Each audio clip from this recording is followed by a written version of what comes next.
Hyderabad in Telangana is going to be one of the most keenly contested high-profile seats to watch out for this election. The Telangana capital will witness a poll battle between AIMIM's Owaisi, who's held on to the seat since 2004, the relatively unknown Kompella Madhavi Latha, fielded by the BJP, and Gaddam Srinivas Yadav of the BRS. Hello and welcome to India Today SoSouth. I'm Akshita Nandagopal. In what's being billed as a heavyweight bout in Hyderabad Lok Sabha constituency, which encompasses 7 assembly seats, we'll see an interesting battle between the AIMIM, the BJP and the BRS. First, let's break down for you the historic voting trends, the demography also, to give you an idea of why this seat will actually witness a clash of ideologies and political aspirations. The Hyderabad Lok Sabha constituency comprises of Charminar, of Chandrayan Gutta, of Gosha Mahal, Yakutpura, Bahadurpura, Malakpet and Karwan assembly segments. It's historically been a stronghold of the AIMIM, short for All India Majlis-e-Ittihad ul Muslimin Party, led by Owaisi. The Hyderabad Lok Sabha constituency has a rich cultural heritage and diverse demographics. While Hyderabad seat is a Muslim-majority constituency, it does have a sizable population of Hindus. Constituting 60% of the population, Muslims make up the majority here. Hindus are a distant second at 35%. Scheduled castes and scheduled tribes make up 3.89% and 1.24% respectively. Areas such as Lal Darwaza, a part of both Yakutpura and Chandrayan Gutta segments, Gaulipura and parts of IS Southern in Yakutpura, Cholapura and Charminar, the Ziagutta and Langar House in Karwan are all Hindu-dominated region, very few of those really in Hyderabad. But the votes may not just be doled out on religious lines. For several years, voters in this constituency have been complaining about civic infrastructure, and this has proved to be one of the poll planks for opposition parties, primarily the BJP. Now, the Citizenship Amendment Act, recently passed by the centre, has also been a subject of intense debate and concern here. It's worth recalling that Hyderabad saw a wave of protests when the rules of CAA were first framed. Asaduddin Owaisi, the incumbent Lok Sabha MP, has made his opposition to the CAA one of his main poll planks, claiming that CAA and NPR-NRC is meant to only target one religion, to target Muslims. Some of the most pressing issues on voters' minds this election will be unemployment, will be law and order and corruption. So let's talk now about the candidates. Over the last 4 decades, the Owaisis have had a stranglehold of sorts on Hyderabad. With consecutive victories since 1984, the Owaisi family's vote share has only witnessed a steady increase, reaching 59% in the 2019 elections. Asaduddin Owaisi is a 4-term MP from Hyderabad and has been an incumbent MP on the seat since 2004. He's as tough as they come when it comes to really beating a contestant in Lok Sabha elections, given his influence in the area.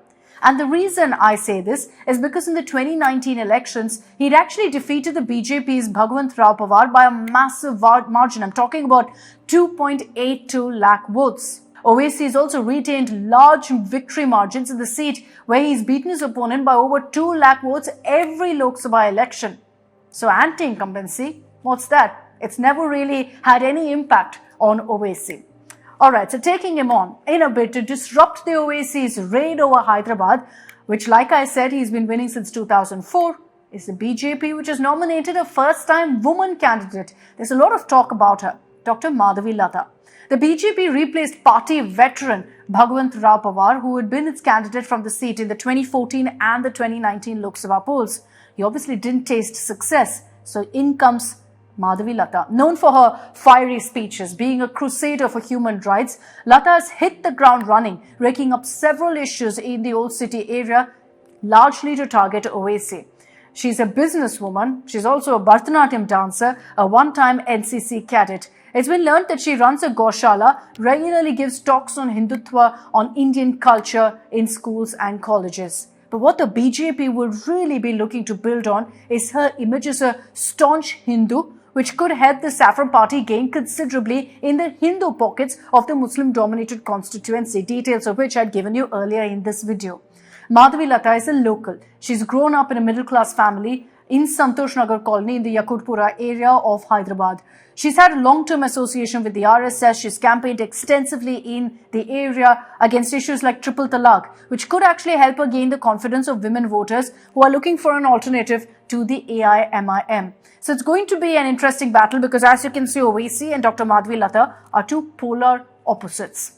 Having suffered a massive defeat in the assembly elections last year, the BRS will be making serious efforts to bounce back in the parliament elections, given that it's seen a spate of defections from its sitting MPs to the BJP and the Congress.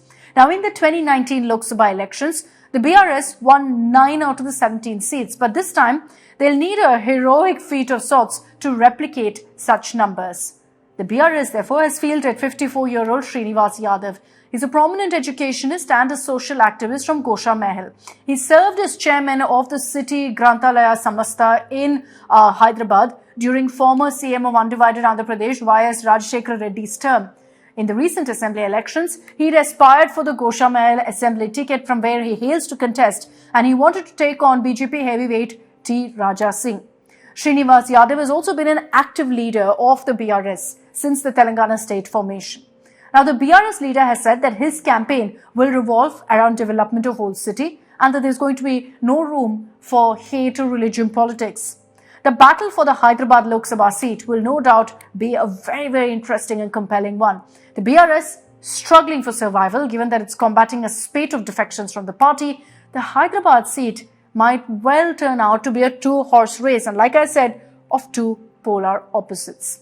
And I have a reason for saying this. It's because in the last assembly elections, the BJP for the first time actually won 8 seats and also emerged as the main opposition in a number of seats around Hyderabad, including Charminar, Karwan, LB Nagar, Rajendra Nagar, Amberpet. You had Kutbulapur, Sanat Nagar, all of that. Whether the BJP's Madhavi Latha can actually give Owaisi a run for his money, or is it going to be another walk in the park for Owaisi? Well, as is the case with every single seat, the answer will be out on June 4th.